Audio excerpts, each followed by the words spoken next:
Good morning, class of media analysis. My name is Jose Carranza, and today I will be presenting a critical analysis on Disney's Plus, The Falcon and the Winter Soldier. Now, before I move on, I had a couple of issues with the playback on videos for my presentation, so unfortunately, I won't be able to play them in my presentation. Let's get into it.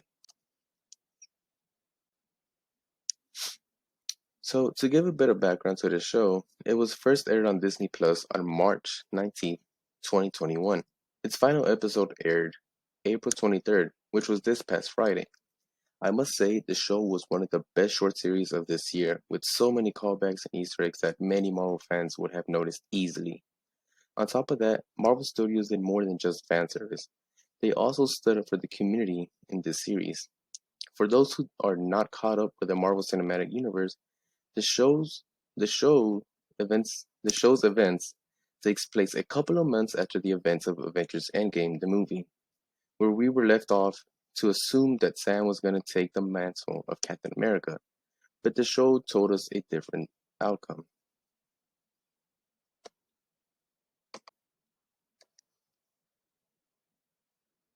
Some themes that stood out to me in this series were struggles of Black people in America, which I will elaborate soon. Also, the deviance in society, saving the other half of all living beings, took a toll on the governments when millions of people were left without homes after they came back from the snap. And in a way, this kind of same scenario could happen in real life, for example, with natural disasters, hurricanes, earthquakes, tsunamis. And finally, I've noticed the different views that people had on the shield of Captain America. I will specifically be focused on two persons for this topic when I get to it. Starting off with the struggles of African Americans, we have Sam and Isaiah as the two main Black characters in the show. Each character had their own struggles, but they dealt with the same kind of problem: racism and discrimination. For Sam, he faced financial problems back at home when he was unable to pull out a loan from his bank due to the fact that he was not, well, for layman's terms, in existence for 5 years. So he didn't have a source of income or proof of income. Despite saving literally the universe in the Endgame film, the bank was unable to help him. In episode 2, he gets harassed by cops during an argument with Bucky in the middle of the street. If it wasn't for his status as a superhero, there would have been a much more different outcome. Sam also struggles with himself. He doubts that he is the perfect fit to be the next person to take up the mantle of Captain America due to his ethnicity, which led to his decision to give the shield to the museum in episode 1. Moving on to Isaiah, he is sick of the country he fought for, instead of being respected and praised for his service to this country like Steve was, the first Captain America. Instead, he was unjustly wronged and put in jail for saving his men. With the prejudice that he has faced, he felt betrayed and despised the government for what they did to him. In the next 2 slides, I will show 2 short clips to elaborate, which will, sorry, I can't play them, but I'll explain. In this clip right here, that's when Bucky and Sam were having an argument.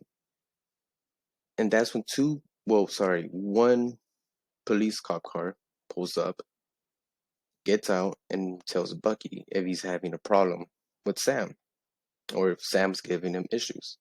He says no, and they try to ask Sam for ID. That's when Sam says, no, I'm not giving him shit, after Bucky told him, just give him your ID. That's when the officers saw that as uncompliant and aggressive behavior. And that's when the other officer tells his partner that is an Avenger, and that's when he has this shock in his face, like, I am so sorry, I didn't recognize you without the goggles. And you can just see the face of disgust in Sam Wilson's face. Moving on to the next video. This is when he describes his moment of saving his men's lives back in, I believe it was the Korean War. And in this video, it had a perfect reflection from the scenes of Captain America 1, where Captain America did the same scenario but the outcome was so different. Steve Rogers was praised for saving lives, and Isaiah Bradley was put in jail for 30 years for saving men, and on top of that, those men were later on killed either way. So even after saving their lives, sorry, it didn't matter in the end. Moving on to one of our antagonists, Carly Morgenthau, the leader of the Flag Smashers in the series, after the other half of all living things came back, millions of people were displaced from their homes, forcing them to move on to relocation camps, where living conditions were poor and supplies were scarce. Growing tired of the conditions, Carly made the group to fight back the government organizations that put them within those camps. This, for me, reflects the bourgeois and proletariats in conflict theory, with Carly's goals to shut it down and unify the world, hence their slogan, One World, One People, which for some viewers or Marvel fans that have noticed is actually the Brazilian, not slogan, but it's a saying in Brazil. Sorry, I forgot exactly what it is, but it was from Brazil. Moving on to the symbolisms of Captain America's shield. When we see the shield of Captain America, we envision Steve Rogers, or someone with blonde hair, and I quote, blonde hair and blue eyes, to carry the shield. But I truly believe that the Marvel fans welcomed the new Captain America, Sam Wilson. As I stated on my fourth slide, I wanted to focus on two specific people's views on the shield. One, Isaiah Bradley, and James Rhodes, aka War Machine. Started with James. He views the shield as the glue the world needs to keep society from falling apart.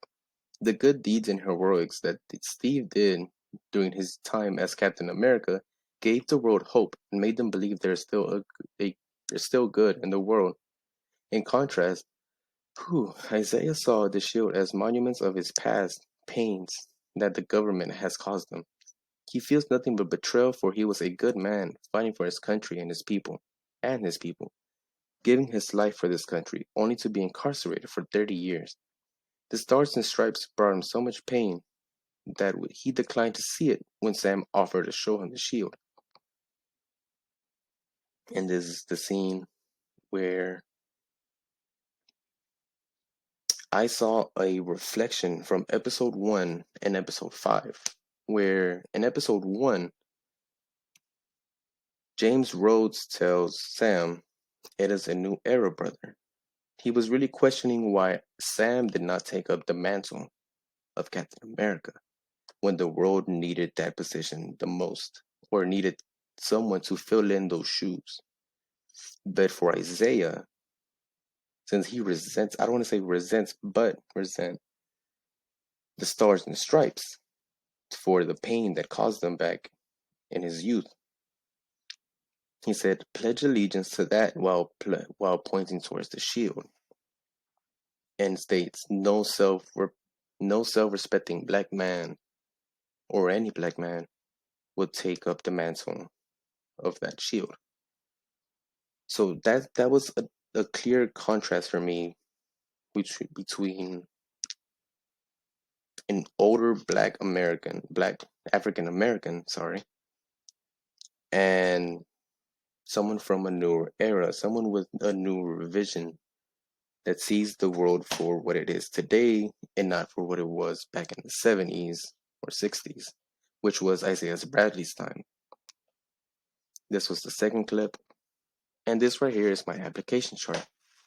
It was a new and pleasant experience for me to sit down and watch the series, looking for what fits best into each section or each concept, I mean. It was a challenge to fill out all 10 on the chart, but it was a challenge that I welcomed, and I felt a level of fulfillment when I was able to fill out the chart completely. And I was actually able to find more examples for some concepts, but for the sake of time, I picked the ones that I liked best. Finally, here's my reference slide. It was a bit time consuming to find all the videos that I wanted to show, and in the end, well, I couldn't show them, which sucks. But all in all, that is all I have for you today. I hope you enjoyed my video, and if you did, please go ahead and I hope you all enjoyed my video today, and if you did, please go ahead and press the like button down below. Peace, take care, and be safe.